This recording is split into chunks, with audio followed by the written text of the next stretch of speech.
Apalagi ingin mencapai kesejatian diri. Apalagi mencapai Allah. Apalagi tahaluk bi akhlakillah. Ingin berakhlak seperti akhlaknya Allah. Allah itu luar biasa.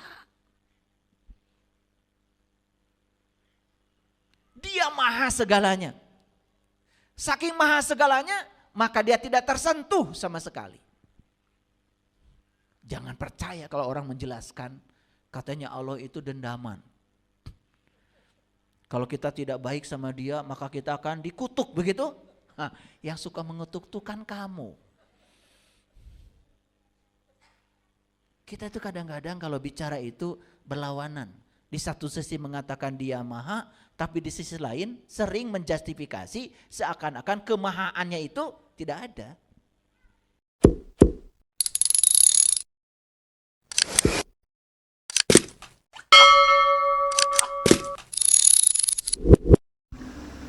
Aku sesuai dengan persangkaan hambaku kepadaku. Jadi ukuran yang digunakan untuk mengukur akan diukurkan pada siapa? Pada diri. Terserah. Terserah kita. Saya sering ngasih contoh ya. Kalau kita pergi ke mall, ada baju yang menarik bagi kita. Dan baju itu kayaknya cocok dipakai oleh kita. Tapi respon kita terhadap baju itu negatif. Biasanya begitu lihat baju, yang dicari oleh kalian apa? Yang ngegantung itu, yang ngegantung. Itu sudah tanda-tanda orang tidak akan kebeli baju itu. Begitu lihat yang ngegantung itu, wah mahal. Perampokan ini. Respon dia terhadap baju itu, mahal, perampokan, saya jamin. Dia tidak punya kesempatan pakai baju bagus. Beda dengan orang, tidak lihat, wah itu baju keren, ya harga tidak masalah bagi saya. Walaupun saat itu mungkin dia pun punya uang. Nanti saya bulan depan balik lagi ke sini, saya jemput kamu. Jadi ada masalah besar bagi kita. Kenapa uang tidak rindu kepada kita? Kenapa kesehatan tidak rindu mendatangi kita? Kenapa keberlimpahan tidak rindu mendatangi kita? Ada masalah.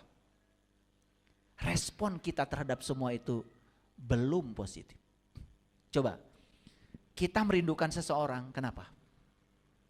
Karena kalau kita datang pada dia, respon dia positif.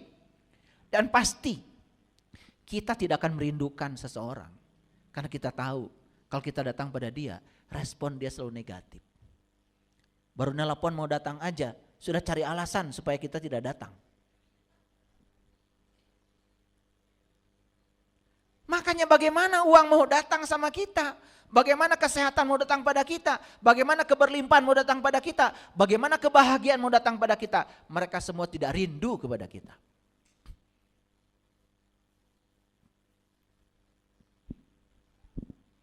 Respon. Ini penting ya. Oke, teruskan dulu ya. Ada namanya kodo, ada yang namanya kodar. Ini harus saya bahas. Karena banyak yang sering mendengar tapi nggak ngerti. Nah, kodo itu sebetulnya adalah ketetapan atau sering disebut dengan data. Pertanyaan, siapa yang menetapkan? Kita sendiri. Kodar itu adalah perwujudan dari kodo. Nah, sering juga kodar itu disebut takdir. Makanya supaya gampang memahaminya, sebetulnya kodo itu rencana. Sedangkan kodar itu adalah perwujudan dari rencana. Allah tidak melihat rupa dan hartamu, tapi Allah melihat hati dan amalmu.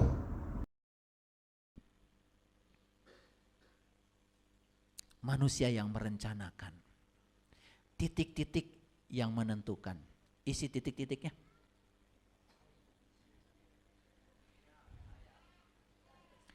Iya, titik-titiknya saldo. Betul nggak? Iya. Kamu yang merencanakan, tapi saldo yang menentukan. Karena kita mau punya saldo berapa, siapa yang menentukan? Ya diri kita sendiri. Siapa yang memantaskan? Terus Allah di mana? Allah sang kehadiran, Allah sang beradan sedang menunggu respon yang kamu berikan pada Allah. Itu yang disebut dengan alhamdulillahi rabbil alamin. Gak ngerti, kebanyakan kita baca itu. Kelewat terus maknanya. Segala puji milik Allah, dia adalah sang keberadaan, dia sang kehadiran di semesta ini. Keberadaannya, kehadirannya sudah cukup membuat segala sesuatu terjadi. Tapi Allah bilang, segalanya dimulai dari dirimu. Penentunya adalah kamu sendiri. Kreator kehidupan kamu sendiri. Aku hanya menunggu respon darimu. Itulah yang disebut dengan Rob al-Alamin. Itu yang disebut dengan kehadiran sang keberadaan. Bayangkan ya, penempatan kita selama ini mengatakan bahwa ini yang menjatah Allah. Yang ngasih penyakit Allah. Yang menentukan umur Allah. Betul, Allah menentukan, tapi dia hanya sang keberadaan di baliknya. Kalau kamu makan sehat, sang keberadaan ya tentu saja akan bekerja. Betul? Sel-selnya sehat, jantungnya sehat, parunya sehat, ya pasti tubuhnya jadi layak untuk disinggahi oleh jiwa lebih lama. Makannya sembrono, pikirannya sembrono, jiwanya sembrono, tubuh fisiknya ambruk. Kalau sudah ambruk, ya sudah, sang jiwa mengatakan ini kendaraan tidak layak lagi untuk ditumpangi. Ya jiwanya keluar. Begitu aja kok. Kapan keluarnya? Ya tentu saja tergantung dari cara kita memelihara tubuh kita. Clear sampai sini? Sudah mulai terbayang? Karena perubahan cara berpikir ini akan mengubah nasib kita. Ini akan dahsyat mengubah kita, percaya sama saya. Tapi kalau ini tidak diubah, program ini tidak diubah, ya sudah, seperti itu. Kita hanya bergelimang dalam kesulitan demi kesulitan. Allah tidak mengubah nasib suatu kaum hingga mereka mengubahnya sendiri. Makanya orang bijak mengatakan, sekali kamu memikirkan yang negatif dan merasakannya, kamu membuat satu jeruji. Sekali lagi kamu memikirkan dan merasakan yang negatif, membuat jeruji yang kedua. Terus menerus membuat jeruji yang ketiga, jeruji yang keempat, terus. Akibatnya apa? Kita terperangkap dalam sangkar yang dibangun oleh jeruji kita sendiri. Jadi ingin terbang bebas sekarang? Tugas kita sekarang adalah patahkan semua jeruji yang pernah kita bangun. Di mana itu? Di alam bawah sadar. Program yang itu harus dirubah. Programnya harus diberantas itu. Jadi saya coba menggunakan penjelasan ini dengan penjelasan saintifik. Supaya apa? Supaya gampang dimengerti. Karena agama itu akal. Makanya agama harus masuk akal. Oke, sudah mengerti sekarang qada dan qadar? Jadi qada dan qadar itu seperti sebab dan akibat. Sesederhana itu. Jadi setiap sebab yang baik pasti akan memunculkan akibat yang baik. Sebab yang buruk akan mengakibatkan akibat yang buruk. Tidak pernah salah. Karena alam semesta tidak pernah salah. Tidak mungkin sebab buruk menciptakan akibat yang baik. Jangan mimpi, karena alam semesta tidak pernah salah. Jadi kalau begitu sekarang kita bercermin, kenapa ya kok hidup saya banyak buruknya daripada baiknya?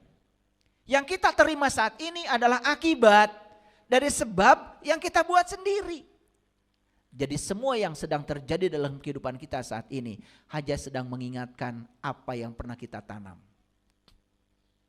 Itu yang disebut dengan tanggung jawab. Tanggung jawab. Kita di semesta ini sedang diajarkan bertanggung jawab atas semua pilihan kita sendiri.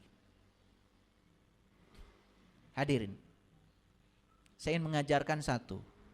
Coba sekarang latihan belajar mengambil risiko yang tidak biasa. Kalau ingin hidupnya luar biasa. Kalau kita hanya ingin mengambil risiko-risiko yang biasa, ya sudah, hidup kita akan biasa-biasa saja. Keberanian untuk mengambil risiko yang tidak biasa, itu yang akan mengantarkan kita memperoleh hidup yang luar biasa. Jika kamu berbuat baik, maka berbuat baik itu untuk dirimu sendiri. Jika kamu berbuat jahat, maka itu juga untuk dirimu sendiri. Coba saya kasih contoh supaya jelas. Ada orang sudah menghina kita, menyakiti kita, menipu kita. Sementara kita harus baik sama dia. Siap gak? Siap apa tidak?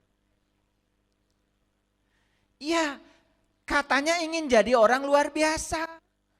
Tapi caranya ingin biasa. Yang biasa itu kalau ada orang baik sama kita, kita baik juga sama dia. Itu biasa. Itu yang disebut dengan tukar menukar kebaikan. Dan belum tentu kita orang baik. Yang jelas orang baik itu diperlakukan apa saja oleh orang lain, dia tetap baik. Itu orang baik. Berdasarkan penjelasan saya ini, sekarang kita nilai apakah saya ini orang baik atau orang yang belum tentu baik. Karena kita menjalani hidup biasa. Orang lain marah, kita marah, biasa. Orang lain baik, kita baik, biasa.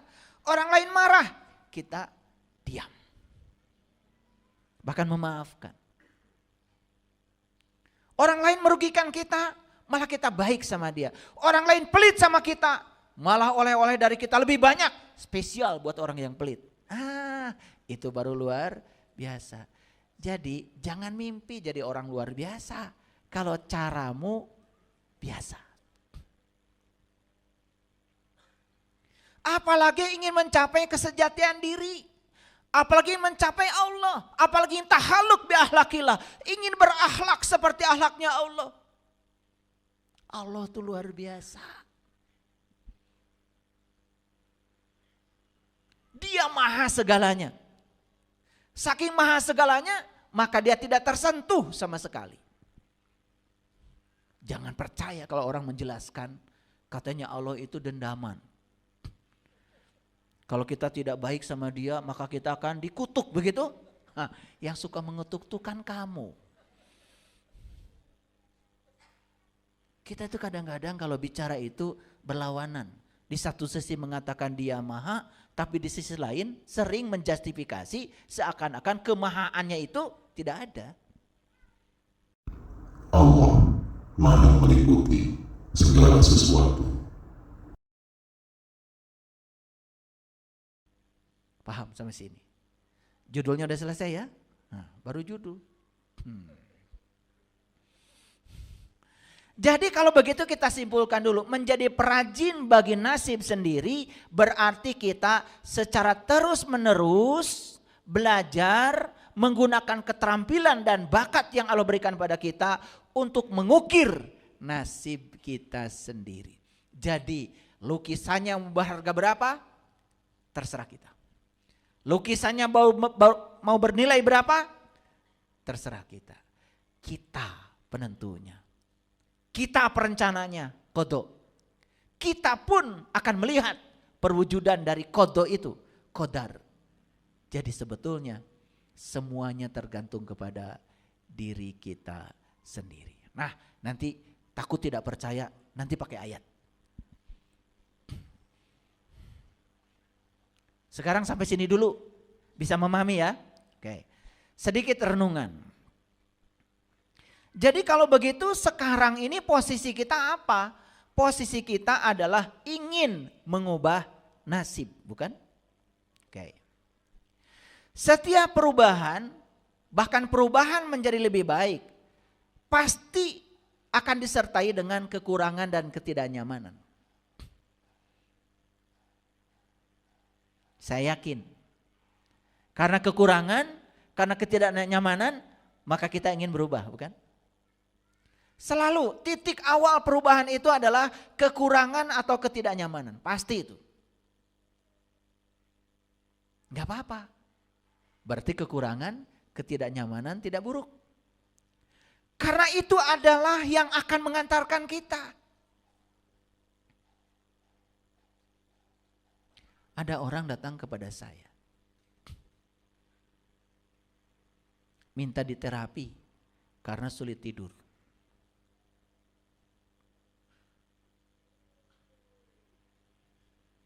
Pernah sukses luar biasa.